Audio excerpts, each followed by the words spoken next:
Ladies and gentlemen, welcome to another Disjunct Confusion Thursday Night Hangout. Hello, good people. It's a beautiful day to be alive. Indeed. Ladies and gentlemen, of course, I am your host, Charlie, and I'm joined once again by the prolific comer himself, Zealeus. Ladies and gentlemen, this is the Thursday Night Hangout. It's a live show where we try our best to cover the topics most important to you during the show. If you have not had a chance to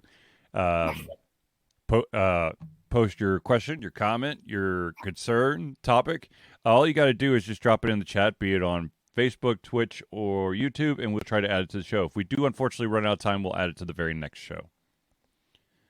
And thank you to my cat for replacing my microphone. There you go. All right, so ladies and gentlemen, let's jump right into it. And of course, the big story that we have to talk about. Actually, let's do the sad news first, and then we'll go from here. The actor Michael Gambon, who was known as Dumbledore for basically the, I guess, let's see, I think he started taking over. I think he took over in number 3, all the way to the end. Yeah. He unfortunately has passed away at the age of 82. He, for those out there who are Whovians, that's people who love Doctor Who, he was a curmudgeony, kind of like Scrooge-like character in one of the Christmas episodes with Matt Smith. I probably saw that episode, but it doesn't ring a bell. I'm sure I saw it just at the time because he did a hell of a lot of makeup and wardrobe stuff in Harry Potter. Yep. With the long beard and all. Yep. So I probably just never noticed. But yeah, I mean, he was great in the Harry Potter series, playing Dumbledore. He gave it that certain something, fatherly craziness, because yes, Dumbledore also had a lot of flaws at the same time. Well, he was definitely a different Dumbledore than the first guy who played Dumbledore. True, yeah. But yeah, definitely a sad day. He was a great actor in the movie. If I had a wand, I'd raise a wand to him. But there you go. It's one thing I never got over the years was a wand from Harry Potter or any other series. My son has a Harry Potter wand. So I went to the Disney thing and brought him back a wand. Oh, nice. There's actually a wand maker at Dragon Con who walks around. And if he likes you, he'll give you a wand. Oh, really? Yes. Interesting. So my friends 2 years ago, they gave them a wand. I don't remember what they had, but whatever it was, it's like, would you like a wand from my wand shop? Interesting. He has like a full professional name and everything too. Kind of so in the same vein is oleanders. Yeah, and like I mean, he makes them. Like you could tell, like they were all custom made, like by him at his house, doing like woodworking. Yeah, it was like an oleanders wand shop. It was the same exact type of deal, and you could like describe the length and what they're made from. It's pretty cool. Sweet. It's like I wish I had woodworking skills like that. Yeah, that would be nice. There's a lot of skills out there that I wish I had. Those would be very nice. Touche. Okay, so the next bit of news probably means nothing for Zealeus, but is very exciting for anime viewers out there, especially fans of the show Spy X Family. And that is that the season 2 has finally been announced. Crunchyroll has given the release date. I think they're going to do it like a simulcast. So you're going to see the episodes coming out probably once a week, and it all starts October 7th, so next week, right? October 7th is next week, right? Yeah. Right? I don't know. Hold on. Next Saturday. Starting next Saturday. Is that something you're excited about? Oh, yeah. And so are my boys. They like Spy Family as well. So it's a kid anime. No, not really. It's an anime where a secret agent has to go undercover as a father of one, and he ends up getting a telepathic daughter and an assassin wife, but none of them know what any one of them is. They just think they're a regular family. But they all independently do their crazy stuff. Exactly. Nice. Yes, so it's good. It's a very solid anime, and of course, I've got a couple of the manga as well. It's good stuff. Of course. Where there's an anime, there's a manga, and Charlie will have both. Usually, yeah. Anyways, okay, so here is the big topic. We've been very aware that there has been a huge writer strike that's been going on for quite a while, and it looks like we have the end of the strike. And I've got a couple bullet points of the changes that are going to be made for the future. So I just wanted to go over them, and then we'll just, we'll chit-chat about our opinions on the whole thing. First things first, let's talk about regulations on AI. AI, as in artificial intelligence, not Allen Iverson, the famous point guard basketball player. That'd be a very confusing swap to have, going from actors talking about Alvin Iverson to, with his crossover of death, to artificial intelligence. Yeah, exactly. So basically, the new standing is AI can't write or rewrite literary material, and AI-generated material will not be considered source material under the MBA. This is the agreement. Meaning that AI-generated material can't be used to undermine a writer's credit or separated rights. A writer can choose to use AI when performing writing services if the company consents and provided that the writer follows applicable company policies, but the company can't require the writer to use AI software when performing writing services. All right. The company must disclose to the writer if any materials given to the writer have been generated by AI or incorporate AI-generated material. The Writers Guild Association reserves the right to assert that exploitation of writers' material to train AI is prohibited by the NBA or other law. That's a pretty big one, actually. Yes, the last it is. one. Like, the first ones make pretty logical sense, actually, I think, as far as a writers being able to do their own thing without being taken over by AI. Yep. I would guess that last one was actually probably a sticking point, because in the mind of Hollywood, they're probably thinking a little bit of like, okay, in their minds at least, right? Like, that did not go the way we want, but we could spend the next 10, 15, 20 years training how to write scripts with all this stuff. Yeah, exactly. But it sounds like that last bullet point basically prevents AI training. But I wonder, like, how does that prevent something like ChatGPT still using scripts to do the same exact thing? Well, ChatGPT was actually listed as one of the AI softwares.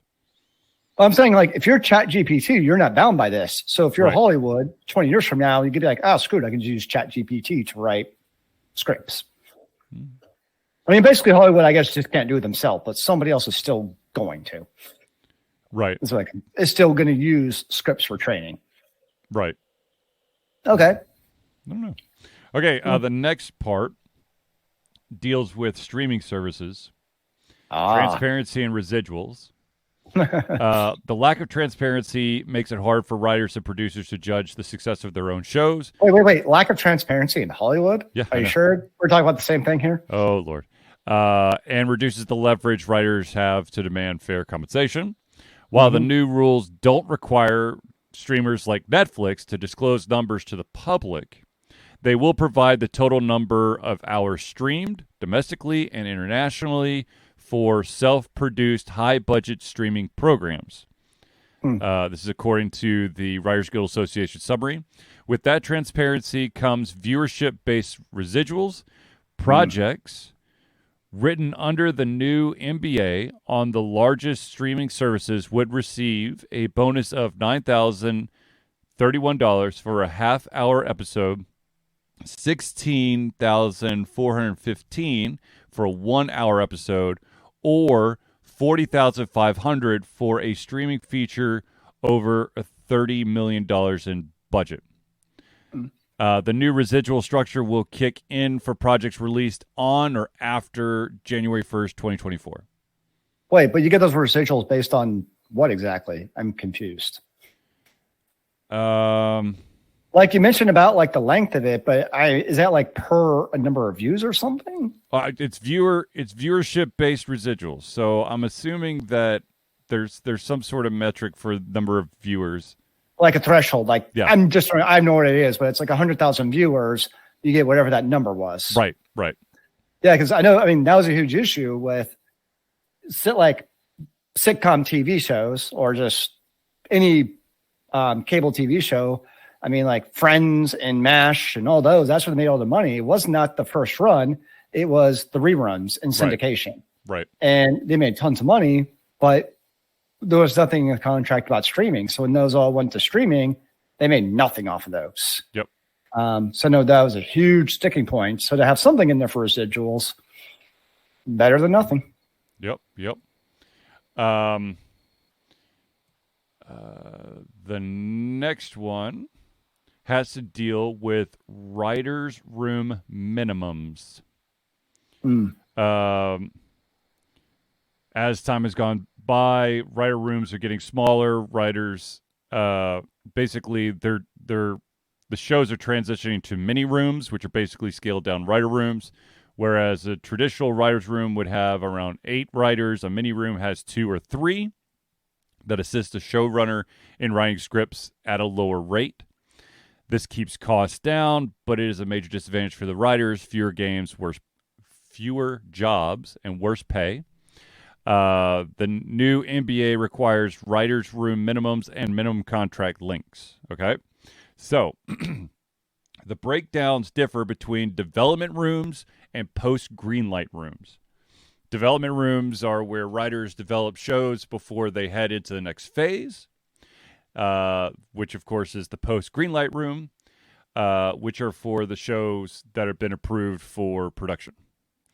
Development rooms are, of course, they're important, can mean that writers are only employed briefly because, it's a brainstorming thing. Under the NBA, writers hired for development rooms are guaranteed a minimum of 10 consecutive weeks of employment. For post-greenlight rooms, shows with 13 or more episodes need to employ a minimum of 6 writers with at least 3 writer-producers as well. So, 9 people in the room. Okay. These staff members are guaranteed 20 weeks or the entire duration of the post-greenlight room, whichever is shorter. On top of that, if the show had a development room, 2 writer-producers from the development room must be hired for the post-greenlight writer's room. So if you were in that... I don't know. I don't think they actually listed how many people had to be in the development room, but at least 2 of those individuals from the development room have to be part of the 3 for the greenlit room. So without obviously knowing a whole lot about script writing goes, but it seems like writing good stories and dialogue, etc., is pretty important to good TV shows, right? Or movies. One would think. So it would seem in a way that, like, yes, it keeps costs down by having less writers, but if you also have more writers and therefore better content, wouldn't you also, in theory, have more viewers and therefore make more money? True, but once again, does that make, you know what I'm saying? It's like create better product by having more writers, basically. Right. No, and I think that's part of, the problem with streaming is I think a lot of these companies thinking about streaming are trying to cut costs because they know they're not going to get any residuals when they put it on the streaming platform. So why would they spend the extra money? But now if you have residuals, now you have more incentive to do that. I can see that. Exactly. That makes sense. I like it. All right. And the final part is an increase in wages.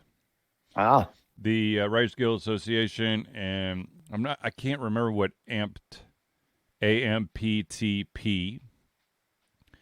I can't remember what that is. Contract it's going to up their yearly minimum pay by 5% for this year, 4% for 2024, and 3.5% for 2025. So each year there's going to be a minimum pay increase of that percentage.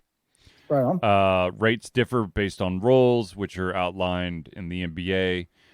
Staff writers will see this increase immediately, while story editors and executive story editors will see the pay increase upon ratification of the new NBA.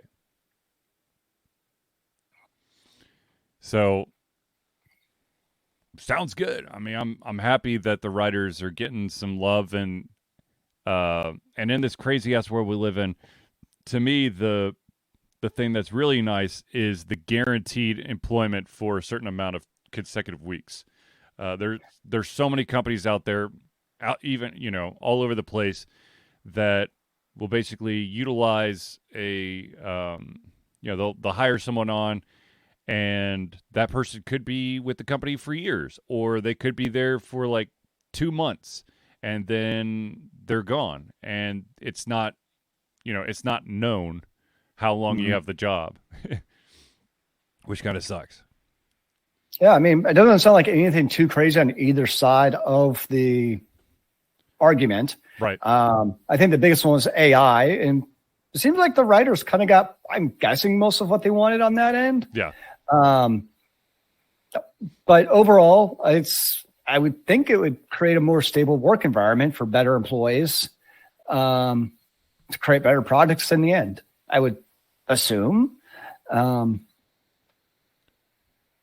It would also, I think it would also help keep the same writers in the room instead of them, because I know that some, the part where they're doing the part with the writer producers, you have a lot of individuals who are in the development room who do not transition over to that green room. They pay, they probably pay a premium to the development room just to have some crazy cool idea. And then they try to, I don't want to say outsource it, but they try to get a, what do you call it? A discounted budget with individuals who are known to, it's kind of like the video game companies that produce ports. Yeah. The source material is there. They just got to make sure that it works for people. Yeah, so in this case, be able to create some consistency across different kind of levels of development. Exactly. Of your show. Yeah. So, yeah. So good job, or, it's exciting because now shows are going to get back to being written. I know that there's a lot of people out there who love their late night TV shows. That's going to start, that'll start rolling again. Your daytime TV shows, if you watch those. Basically, anything scripted. And people were obviously on strike for this and not getting their regular income. So I'm also glad to see that the strike didn't have to last indefinitely. Yeah. As we've seen elsewhere at times, usually with sports, to be fair, with very different levels of income. But at least it didn't last forever. So, because I mean, the majority of the people in the strike were people of like yours and I's type of salary. Right. They're not the millionaire directors or like the Rocks who are making millions. The large majority of them are kind of your normal day workers. And those are really the ones who get the biggest changes from a day to day. Yeah. So, good on them. All right. So I was asked, as many of you know, I have been playing a specific game relentlessly. I have technically beaten it. However, there is a continuation after the closing credits. The game, of course, that I'm talking about is Starfield. Wait, you were able to build your ship that goes far enough? Yes. Oh, look at you. You can build ships. Yeah, it turns out that if I put skill points in a couple of places, the monster ship that I built, that's just it's way too effing big, could actually make the jump. Nice. Although I did have to build another ship to complete one quest because I was 1 light year short on my ship. So I couldn't get to this one location to complete this quest, which was beyond bizarre because basically you're trying to help a bunch of clones of historical figures. Like I walk into town and the guy's name flashes up going Franklin. I'm like, that guy looks like FDR.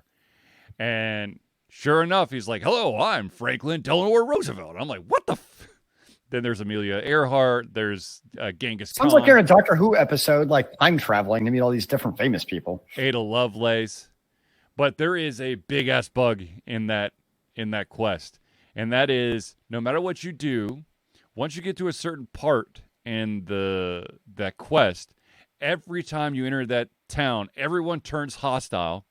You have to kill them. Well, you shoot them down. All the famous people will just be like, oh, God, I've been hurt. And they'll crawl around for a little bit.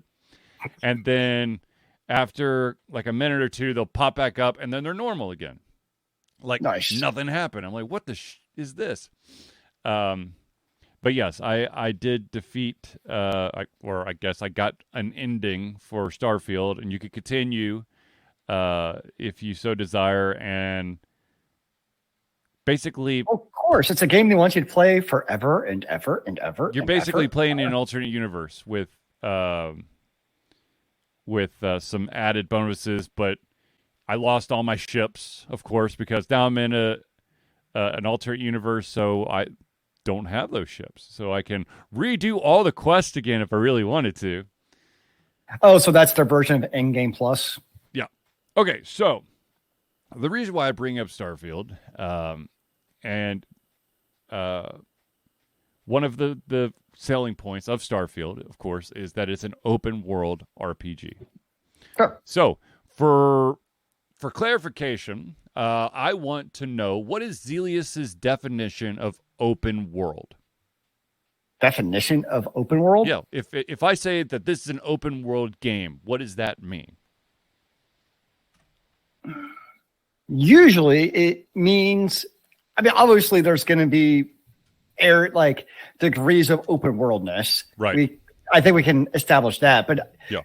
Usually open world to me means that it's a non-linear, a non-straightforward main story quest line, meaning that when you have quest, like the main quest, let's just say eventually going to beat the great big evil wizard, right? Mm-hmm.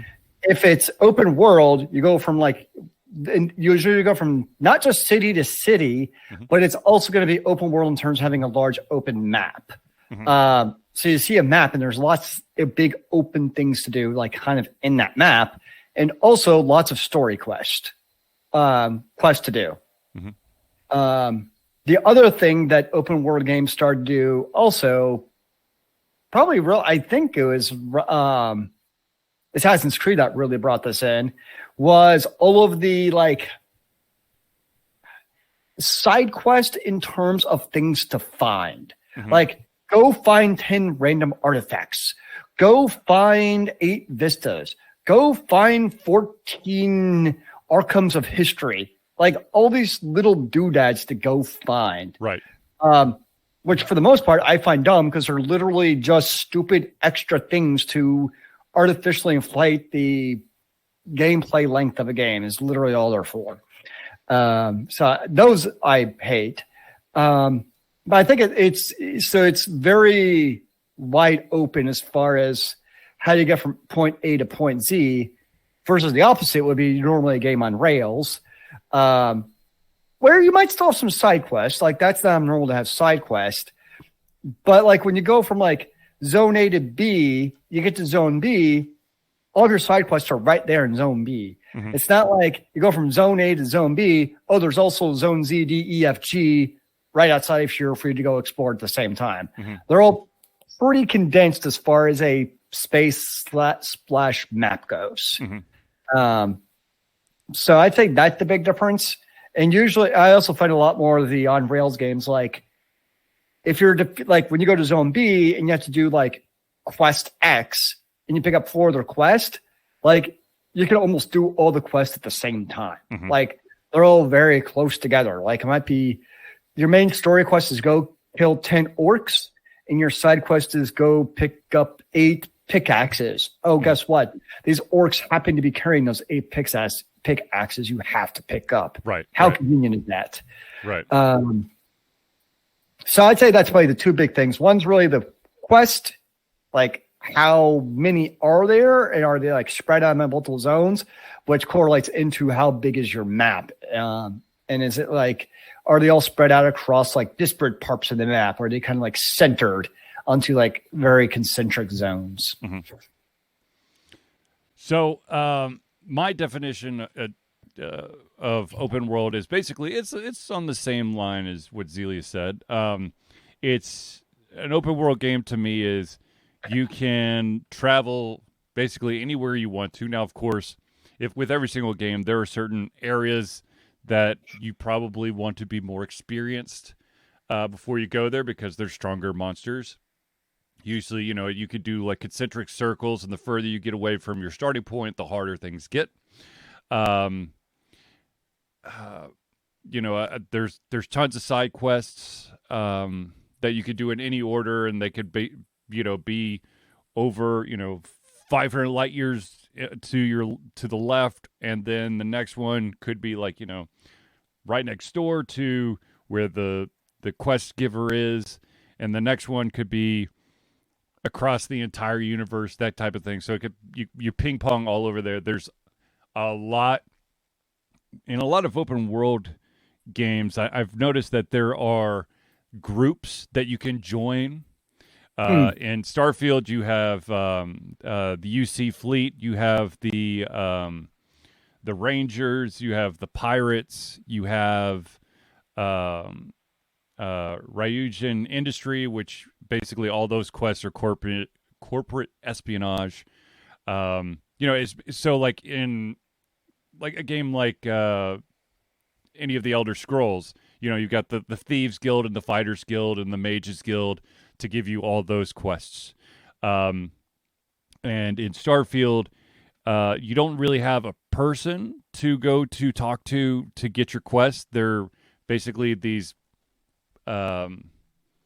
electronic boards, kind of like computers that you log into, and it gives you a list of 4 quests that you could take. You could take them all, or you can just select one and then go off, and then upon completion of whatever it is, if it's like a bounty quest, as soon as you kill the dude, magically credits appear in your account. Nice. You don't have to go back to the message board to collect your goods, which is nice because, God, what a pain it is to be running all over the place only to have to backtrack all the way back to the quest giver. Now, that is one of my favorite quality of life things that games start doing that. Yes. Because that's a pretty new thing, it seems. But relatively speaking, yes, I greatly appreciate when whatever kind of game you're playing, mm-hmm. I'm like, yes, just give me I have to go to a person to get a quest. I totally understand that. But if I beat it, just give me the rewards. Or at bare minimum, give me the XP bonus for completing the thing. If I have to actually return to the person to get, the golden knife of Ubrick, which is totally made up. There's no such thing as the golden knife of Ubrick.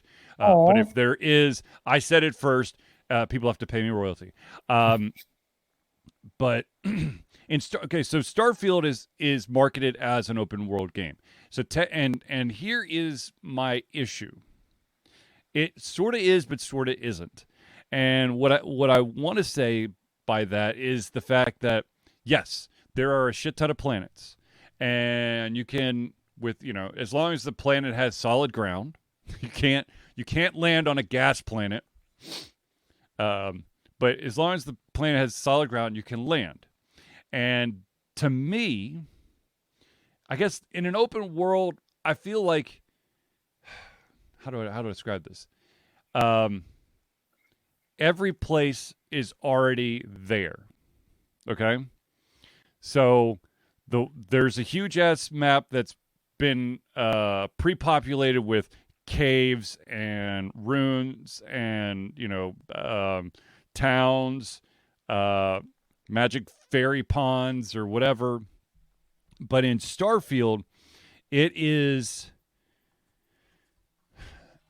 unless it is a key like building or area, it is randomly generated. So it's like instanced. You go on a planet and you can land in the same spot every single time. And every single time you get off your ship, the stuff that's around you is going to be different.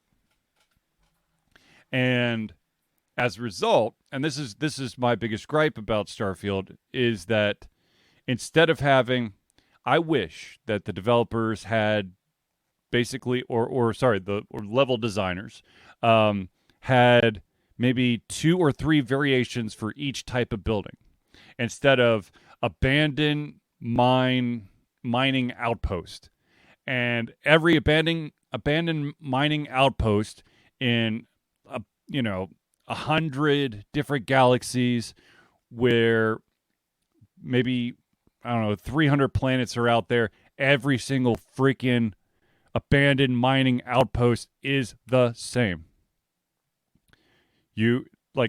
Even the only thing that changes is the random shit they just throw on top of surfaces. Like sometimes there'll be bullets, and other times there'll be a monkey wrench, which you never need to pick up. It's just the efficiency of being able to produce the same building from their magic 3D printers. Yeah, sure. But I don't know. Like, I got to the point where there's a lot of buildings that will appear over other types of buildings. And so literally I was like, okay, there's going to be a guy here, there's going to be a guy there, there's going to be a guy. I think it's the mining complex, the abandoned mining complex. When you actually go into the mining complex, which is a different area, but exact same layout, I could tell you where all of the first 8 enemies were going to be. Like, okay, I'm going to go down this ramp, and then to the left, there's going to be a guy who's going to be standing there. He's going to be turned, but his back is going to be turned. I'll shoot him in the back of the head. I'll sneak up to the barrier that he was standing there. There's going to be another person that's going to be standing looking at their barrier that's going to be slightly to my right and probably about 10 feet down. I'll take him out. There's 2 guys sitting down all the way at the bottom. Easy targets. I want some variety, okay? Like, the variety you give me is that you put a bunch of worthless crap just across everything, and you're not going to pick anything up. Also, I'd really like for the vendors to actually have a real bank account so that I could sell more than 2 guns and then have to wait, I don't know, a billion hours before I could come back and sell them more stuff. Because I'm not going to buy anything from any of the vendors. You just want to sell all your stuff. Yeah. It's like, it's basically, I mean, it really is the Borderland problem, right? Where you just have so much shit. But in Borderlands, you can actually sell all that crap. And in Starfield, you literally, it's like you have to go shop to shop and basically sell all your stuff and take all of their credits. What about breaking down items? Is that a thing? Breaking items? Like a lot of games, you can like break items to have crafting components. Nope. Oh. You can craft to add to them. And normally that's what I always do is I never sell stuff because most games you just dismantle or break it down to use as crafting components. Yeah, no, I still, okay, so I like I said, I've done an entire playthrough. I never crafted. So I didn't make any food, any pharmaceuticals, any space suit stuff, or any weapons. There's another huge component of the game is you could create an outpost that will basically mine materials for you, and you can get all complex. You can have like turrets protected from bad guys and enemy and wildlife or whatever. Never did it. So there's a whole city building component you just totally skipped.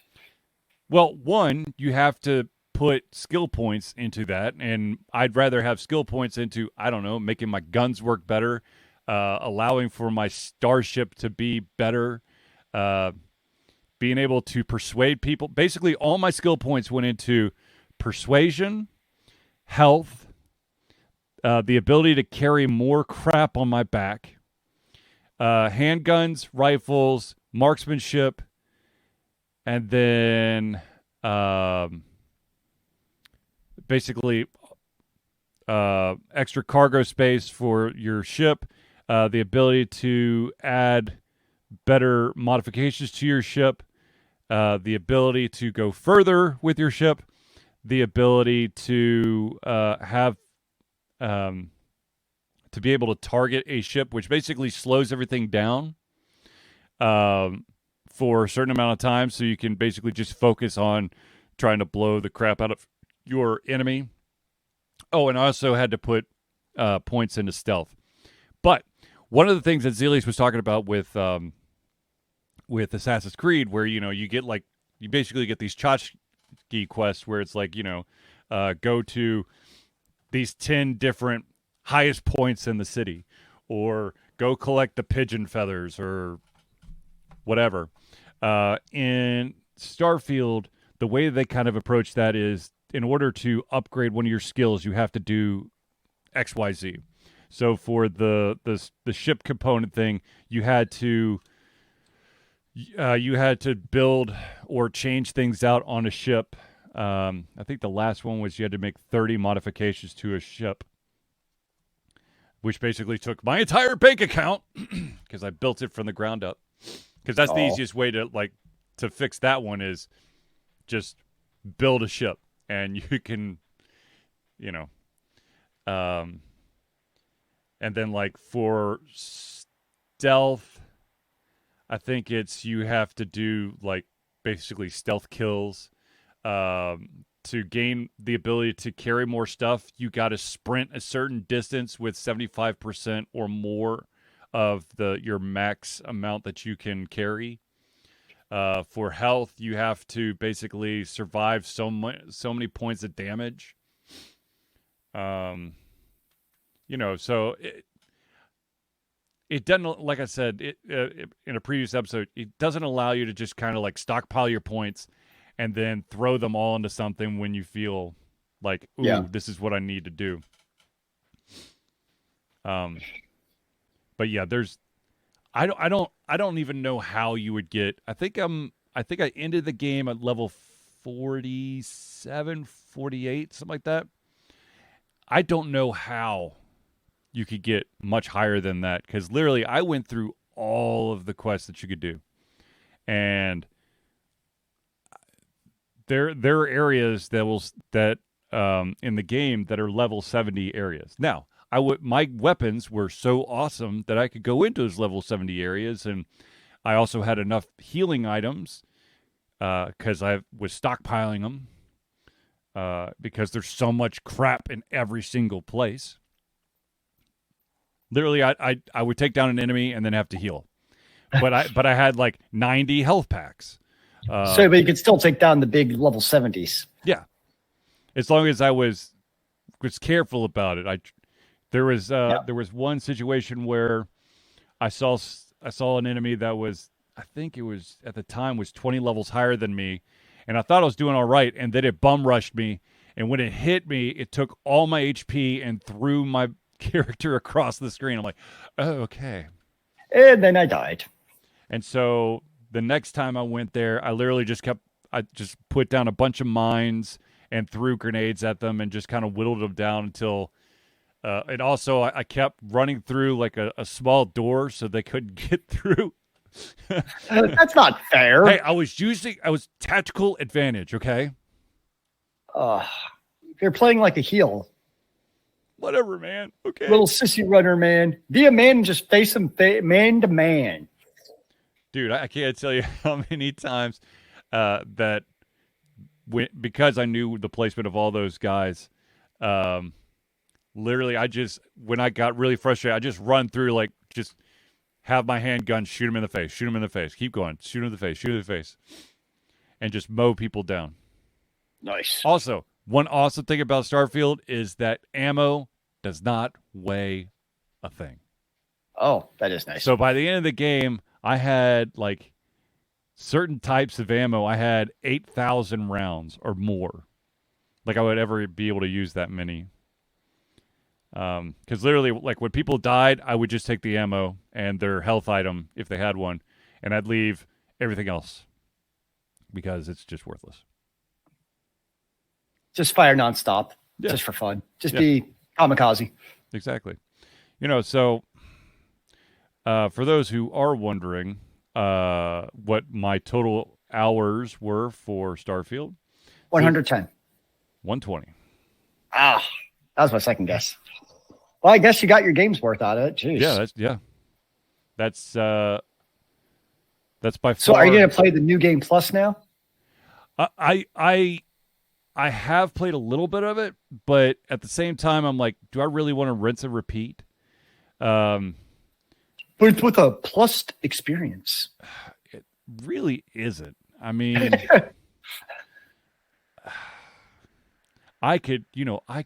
this world could act completely different than the last world. Woo! Is it like a different story or anything?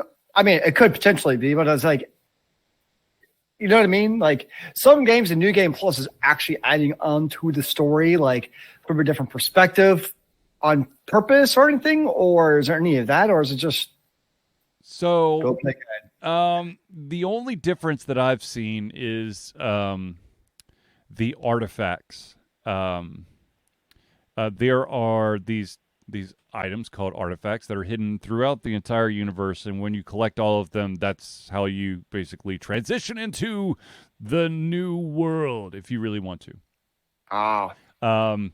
And also, just before you transition to the new world, all of the most important decisions basically get laid out before you. Like for me, because I screwed up with accidentally killing some people I wasn't supposed to, and I had to end up being, instead of being the United Colonies System Defense Squad, I ended up being a pirate.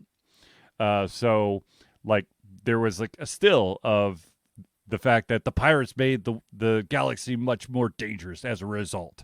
And then, of course, I completed my romantic side quest with one of my female companions. Which, once again, is like, it was basically like kindergarten. We held hands! And that was the extent of the romance, unlike, like Baldur's Gate or Mass Effect, or hell, Cyberpunk, where there are naughty parts to those, or The Witcher. Yes, I started playing Cyberpunk the other day, and yes, immediately upon the character creation screen, it's like, close your eyes. Yes, you could have a dingle dangle. I mean, you can have literally whatever you want. Yep. The funny thing, though, to me about like Cyberpunk is you spend all this time in this really good character creation, but the entire game's in first-person view. So it's like, I created this badass character, but I never actually get to see my character. Well, you get to see him during cutscenes. Yeah, but like... Oh, that's the other thing about Starfield and cutscenes. Dear God. Like half the cutscenes, when you're talking to someone... I know Zealeus doesn't see me in the video right now, but literally, like, I'm going to just... I will describe it, but literally, I'll be standing there trying to talk to this person, and the person will be staring off to the left. Their whole body is turned as if, like, they don't even want to look at me.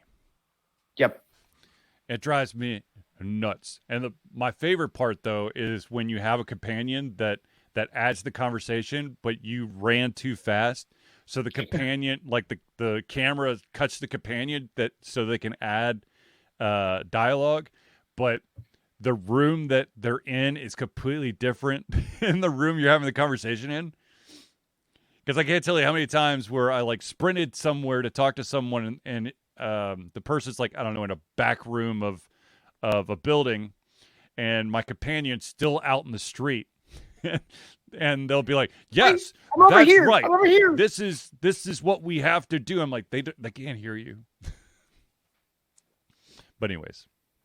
All right, ladies and gentlemen, I do want to pause real quick because there are individuals that we need to show some love and respect to. These are the people that help Ultra Confusion be the Ultra Confusion that you love and adore. And so without further ado, let's do the friends of the show. And to start off, of course, is the Indie Cluster. The Indie Cluster is an organization of independent game developers that want to gain exposure by being involved in the community. They collectively journey to popular conferences as a traveling booth to help gain attention for their games. They make partnerships with local communities to bring games to the mainstream mindset. They highlight local, unusual, and rare concepts to challenge the paradigm of the common. They also host events to teach kids and minority groups about game development to hopefully one day enter the industry themselves. For more information, go to indiecluster.com. The next shout out we're going to give is to the AV master himself, Noodle Boy Media. Founded in 2015 by Andrew Tran, Noodle Boy Media, previously Wack Kid 47 Media, is your choice for professional photo shoots and panel recordings at conventions. They pride themselves in providing a high level of professionalism, top-notch experiences, and quality services. If you want more information and to view their full list of services, check out facebook.com/noodleboymedia. Now let's talk about that wonderful individual that helps get all your aches and pains from your long gaming sessions. That, of course, is Hero Chiropractic. Hero Chiropractic is a unique healthcare practice set up by Ryan Moore, the company's focus to elevate a patient's experience of freedom, creative expression, and joy. They believe that everyone can be a hero and has incredible heroic potential inside themselves waiting to be unleashed. Hero Chiropractic focuses on mobile chiropractic care in the greater Atlanta area. They are committed to healing clients by creating a plan of action uniquely suited for each person. They make that plan of action as convenient and affordable as possible, and most importantly, suited to your individual needs. For more information, go to herochiropractic.com. Now let's talk about the music maestro himself, the individual who helped us out of a weird copyright thing that should never have happened. Crosspad Creative. Need a new logo or want to work on a full branding and content strategy? Or maybe you need music or audio for your content, just like Ultra Confusion. Crosspad Creative offers a whole host of solutions for individuals and small businesses. Just email Josh at crosspadcreative@gmail.com and see what he can do for you.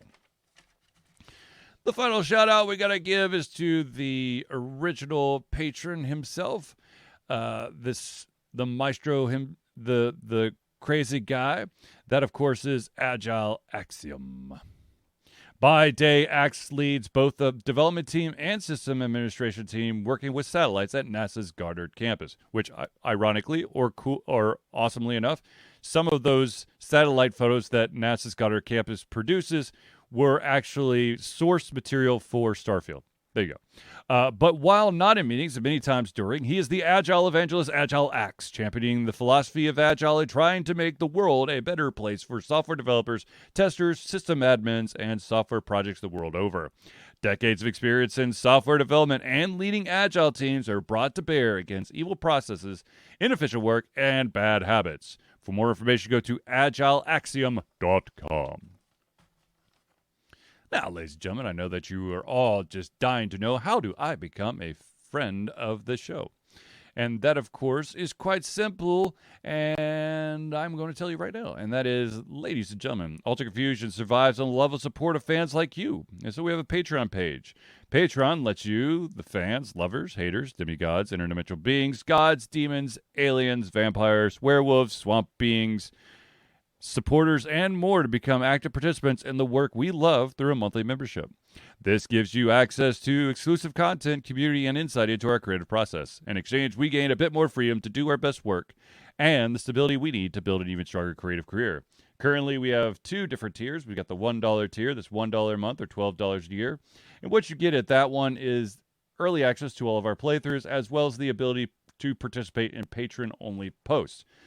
If you are feeling super duper frisky, you can jump up to the $5 a month. That's $5 a month or $60 a year. Not only do you get everything at the $1 tier, but you also gain your name or organization added to every single Friends of the Show for every Thursday night hangout. So if you want to become a patron of Ultra Confusion, go to Patreon. That's REON.com/alteredconfusion. And of course, as we're doing that type of shout out, we got to give you this shout out. This is something that's always been important to Altered Confusion, basically since the inception of or creation of this thing. And that, of course, is Altered Confusion is proud to say that we have been fundraising for Extra Life for 12 years straight. Extra Life is gamers doing what they do best, game, to help sick and injured children at their chosen Children's Miracle Network Hospital.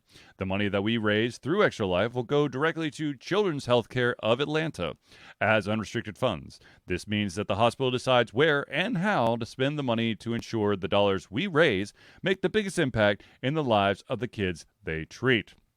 So if you have the capacity to donate, please go to extra-life.org and search for Altered Confusion. Okay. So now back to the topics. And the next topic is a little bit weird. And I'm sorry, but I'm sick and tired of all these live action remakes of Disney movies. Dear God. I mean, I understand, there's like the PC people out there who are really, really happy that some of the roles have changed ethnicities. That's fine. That's cool. But some of the live action are hot garbage. And there is one that's being listed that they are actually going to rework good chunks of the story so that it's more appealing to the youth of today. And that, of course, is we're going to get a live action Bambi.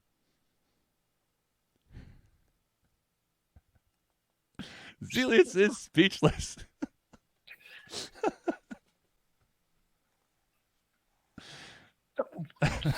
Why?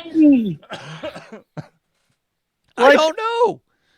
I'm actually envisioning him, ironically or not ironically, I don't know which would actually be, using CGI for the deer. Because I don't know how you actually interact with the real deer to do what you want. Well, it's going to be the same as The Lion King, which I never saw the live action Lion King, but I heard it was absolute hot garbage. So it's kind of like we've talked, like when we talk about books that should become TV shows, there's some books where I don't want to become on the silver screen because I feel like some works of art are perfect in their own art medium and don't need to be made elsewhere. And that's how I definitely feel about some animated shows. And Bambi would be a great example of or when Lion King, because you're right, I've not seen a live action version of that. But some things are just like, they're perfect in their own art medium. And why bastardize? I mean, we know the answer. It's money. We all know that's why. Oh, God, yes. But it still is sad that that Disney, in large part, are bastardizing what are great works of art to try to make like $100 million, basically. Yeah. I just. So are we going to see like a deer die in real life now? Like, it's one thing in a cartoon, but like, is it going to be a real deer now that's going to be like, shot and then sold off as that we could then eat for dinner that night? Are we going to see a big PETA outrage? I'm going to be honest with you. I don't really. I don't see the. First of all, in my honest opinion, you watch Bambi once, you never want to see it again. Okay, so sure. Yes. I don't ever want to watch a live action adaptation of Bambi because I know how it goes, and it was brutal when I watched it as a kid, and I don't want my kids to see it either. Yeah, Yes, I'm speechless on this one. I'm just I'm dumbfounded. Might be a better way of putting it, honestly. It's just, why? No. Yeah. Yeah. I haven't seen any of the live action Disney remakes, and I just don't really want to. Like Lion King and Aladdin are two of my favorite Disney animated movies, and they're great as animated shows, but why do I need to see them as live action? Right. So I've seen the live action of Aladdin, which it was okay. I saw the live action of The Little Mermaid, and that was pretty good. I forgot there was live action for Little Mermaid. Yeah, it just came out recently. Wasn't that one that had like a bunch of controversy over like who was cast for certain roles? Yes. Yes, it was. I like people get concerned over the casting of a role of a fictional freaking character. Yeah, I don't really want to. They're already fictional in the real place. Like, if it's a real historical person, I totally get it at that point. Yes. But like, they're a made-up character. Hello. Yeah. Anyway, I don't know. Yeah. Anywho.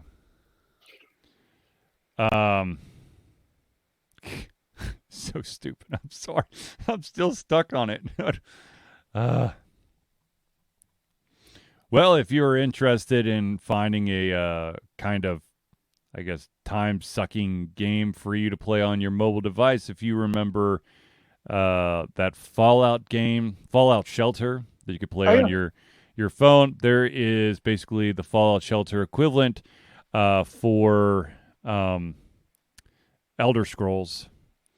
It is called, I'm trying to get the name up here, because Elder Scrolls Castles. Did that just come out? Yep.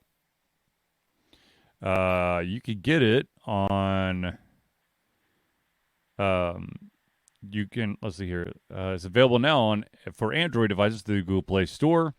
It looks a lot like Fallout Shelter, but it is set in medieval fantasy world of Nirn. Woo!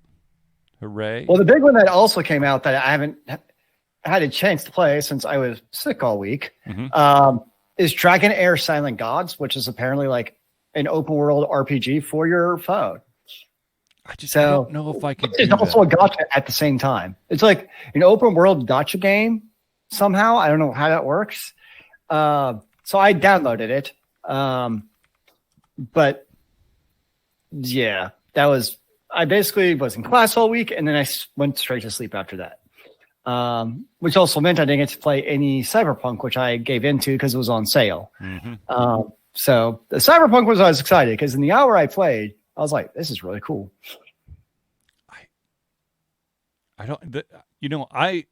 As it's pretty obvious, I will play open world RPGs, but I don't think I could ever play it on my phone.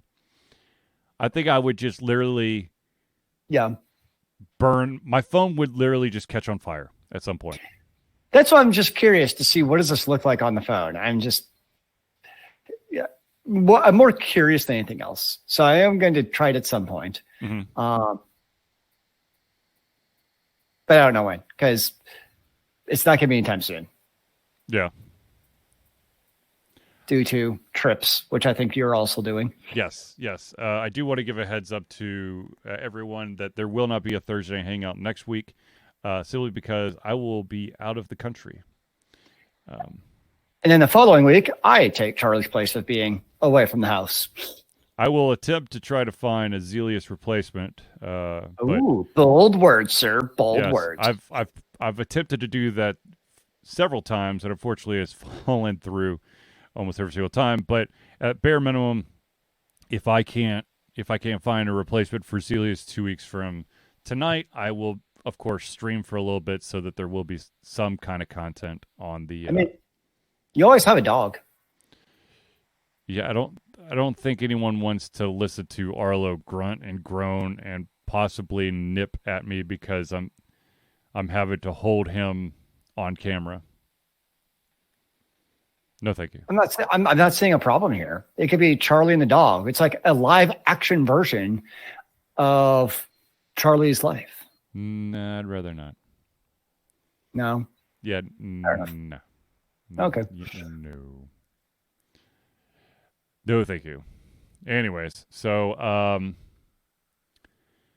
I guess I will I will be streaming on Sunday and Tuesday. I don't know what I'll be streaming. You don't know if it's going to actually be Starfield, since you put in so many hours, and it's like, I must move on with my life. Yeah, I might just have to change games. Or hey, how about this? How about I actually start recording a new playthrough? Wouldn't that be Ooh. smooth? You don't want to record all 120 hours of Starfield as your playthrough? I don't want to. I that would be so painful. See, that's my problem. I don't think I could ever do a playthrough of an open world game because I'd want to kill myself by if I had to watch that crap. Hey, go look at me do random quest number 84. Here I am on the 200th planet where it is magically generated yet another abandoned mine. It's procedurally generated, but not. Look at my ship that I forgot that if I dock with a ship or a space station, it is not the same docking spot as if I landed on a planet. I can't tell you how many times I've gotten lost in my ship because I keep forgetting that the docking thing is 2 floors up from my cockpit, where if you land on the planet, the loader, once you basically get into the ship, once you go up the ladder from the loader, you could see the cockpit, which is like 3 different segments away, but you can still see it. And you know how there's been all these stories about people making all these crazy spacecrafts in Starfield. Someone has decided to, I don't even know how it's physically possible that they were able to do this, but they created a ship that has, when you stack habitat sections on top, they put in ladders. Someone was able to make a ship that has 30 ladders in it. Dear Jesus. What do you need a ladder in your ship for? That seems very awkward to move around with. You need ladders to move into different sections that are like a floor up. That's how you transition between floors on your ship. That doesn't seem very efficient. I don't know what to tell you. No sci-fi movie I've ever seen uses a ladder to move between different stations. They might have stairs, There's or no an stairs. escalator, Well, actually, or a portal. I finally found, right near the end of the game, I did find a ship that was freaking mungus, who had a cockpit that actually had a flight of stairs that you could take. But most of them... Okay, so this is a game where you, A, can't have like vehicles on a planet, Yep. and B, doesn't have stairs? There's stairs in cities and in buildings, but there are no stairs on your ship. And by the way, the longer that you use that ship, the more crap will just start appearing randomly. Like trash will start appearing randomly. And what prevents like the stairs from just falling over when you take off? Everyone has to buckle in. In turbulence. Buckle in. Do you have to like strap them down and put like, magnets on them? So they don't fall? I do not have to buckle everybody in. And I don't know how the crap that's sitting on tables actually stays there when I'm doing loop-de-loops. I'm very concerned about the realism of this game now. Sure. The lack of stairs terrifies me. I can't take it. There is a ton of ladders. Fair enough. The sad thing is, I wish that I could make pretty ships, but all my ships look ghastly. Like the ship that I fly around in has all the makings for crafting. But since I haven't put any skill points into any of the crafting skills, I can't actually craft anything. So it's kind of pointless for me to have put all that crap there. So yay for me. Should have just built some. The unfortunate thing is that the habitats that you could put on your ship weigh next to nothing, but the cargo holds weigh like a effing ton. So I could have a bunch of different rooms, but God forbid I put like a cargo hold on there because it might be now too heavy to take off. Well, you can figure all that out when you do New Game Plus. Oh, Jesus. I'm assuming they have like sequential new games to get people to play again and again and again and again, and it just never ends. Sure. We'll see how that goes. Yeah. like I said, I might give it a little bit of a little longer just to see if there's any real difference, but I'm probably now going to be transitioning over to something else. I just don't know what it is yet. I don't think that's unreasonable. Yeah. Well, all right, ladies and gentlemen. I believe we've reached the end of our show, so I want to thank everyone for tuning into the Ultra Confusion Thursday Night Hangout. For myself, Charlie, and Zealeus, it's been a pleasure getting here to come our heads, our mouths, and, of course, our hearts. We'll be back potentially, or I will be back potentially in 2 weeks. But until then, ladies and gentlemen, thank you for tuning in, and we'll see you later. Remember, kids, keep on gaming in the free world. Amen to that, brother.